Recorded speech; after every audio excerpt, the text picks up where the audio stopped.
ខ្ញុំបកណាទូបង្គំខ្ញុំសូមបន្តនៅយុគរបស់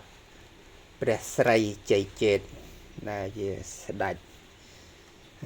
ចម្លែកជាងគេនៅក្នុងមារាជរបស់ខ្មែរប្រជាណាចក្រកម្ពុជាយើងនេះឬអាណាចក្រកម្ពុជាយើងនេះមិនលឺនិយាយពីរឿងថាទឹកដីនៅប៉ុណ្ណាហើយនឹងគោវត្តអីមិនសុខទុក្ខជានារីយ៉ាងណាអស់ហើយស្ដេចព្រះស្រីជ័យជេតនេះបន្ទាប់ពីបានធ្វើគុតនៅព្រះបិតាគឺព្រះសសុរោម្ដាក្មេករួចហើយក៏ឡើងគ្រងរាជ្យខ្លួនឯងដែលមានព្រះនាមក្នុងរាជថាសម្ដេចសម្ដេចព្រះរាជអង្គការព្រះបទុមបរមបពិតនេះឈ្មោះប្រុសទៀតណាឬប្រជ័យចេដ្ឋាទី3បាននាមយ៉ាង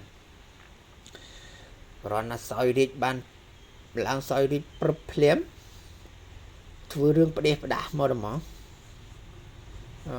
បន្ទាប់ពីធ្វើគាត់ឪពុកក្មេកហើយសោយរាជព្រឹបលើកព្រះម៉ែ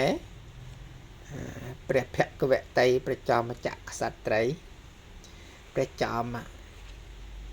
មក្សត្រីណាជាអតីតមហេសីរបស់ឪពុកក្មេកឡើងជាមហេសីខ្លួនឯងដែរធ្វើជាមហេសីស្ដាំហើយអមហេសីរបស់គាត់ដែលឪពុកក្មេករៀបចំឲ្យនោះមហេសីឆ្វេងទៅព្រះម៉ែភគវតីប្រចោមចក្រខំខ្លាំងក៏ទៅតាក់ទងទៅជាមួយនឹងពួកចាមជ្វាជាមន្ត្រីរាជការដែរទេហែលមើលដែលនៅសល់ពីរាជរបស់ព្រះអង្គច័ន្ទអ៊ីប្រាហ៊ីមនោះឲ្យមកចូលជួយកម្ចាត់ស្ដេចជ័យជេតចេញមើលទៅបែបស្រួលពេលនោះឯងប្រម៉ែភគវតីក៏ខ្លែងជាមានប្រឈួនខ្លាំងហើយសុំឲ្យពួកចាមជ្វានឹងមករក្សាជំងឺព្រះនាងនៅក្នុងរាជដំណាក់ផ្ទាល់តែម្ដងទើបបានស្ដេចជ័យជេតមិនយល់ដឹងល្បិចពីនោះសោះ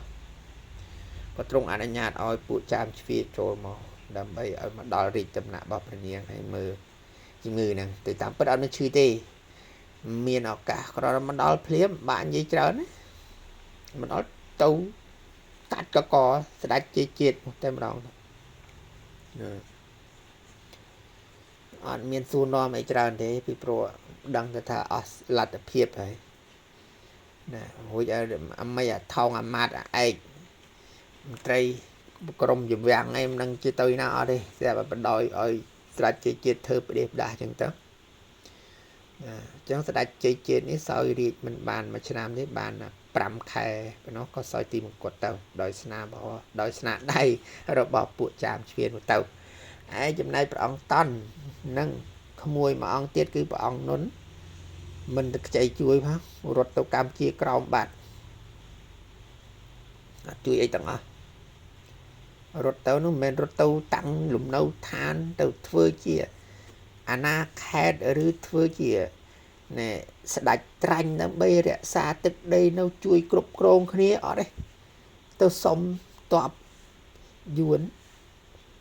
ពីស្ដេចអាណាមកុកពេលនេះដូចជាអត់បានឮព្រះនាមរបស់ប្រម៉ែទាវធីតាអីទៀតទេប្រហែលជាសកត់ឲ្យដឹងយូរហើយ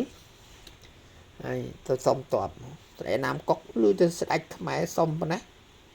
លើកតប10000នាក់មកជួយជាមួយនឹងព្រះអង្គនុននេះអញ្ចឹងសូមគោរពជំរាបសួរដល់អស់លោកបន្លកព្រលឹងជាតិទាំងអស់ជាការគួរឲ្យ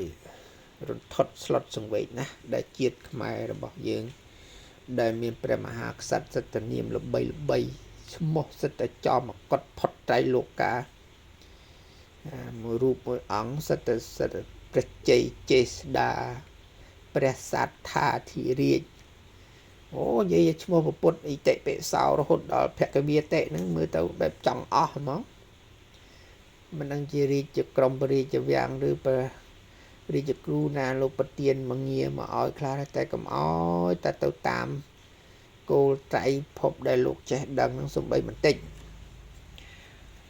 មិនដឹងជាប្រជានរាជអស់និមឺនសពមុខមន្ត្រីក្តីប្រជានរាជតូចធំឬក៏ លងាយ៉ាងណាទៅបើរាជរដ្ឋាភិបាលឬ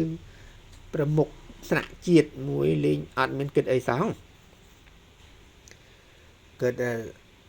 ថាដូចជាគ្មានវិភាសាគ្មានយោបល់គ្មានមន្ត្រីឬក៏ក្រុមជាវាវាំងស្អីមកជួយផ្ដឹកប្រឹក្សាយោបល់អ្មិនទេសម័យនោះមិនបានចេះតែស្ដេចមួយអង្គមានគំនិតគិតយ៉ាងម៉េចធ្វើឲ្យចង់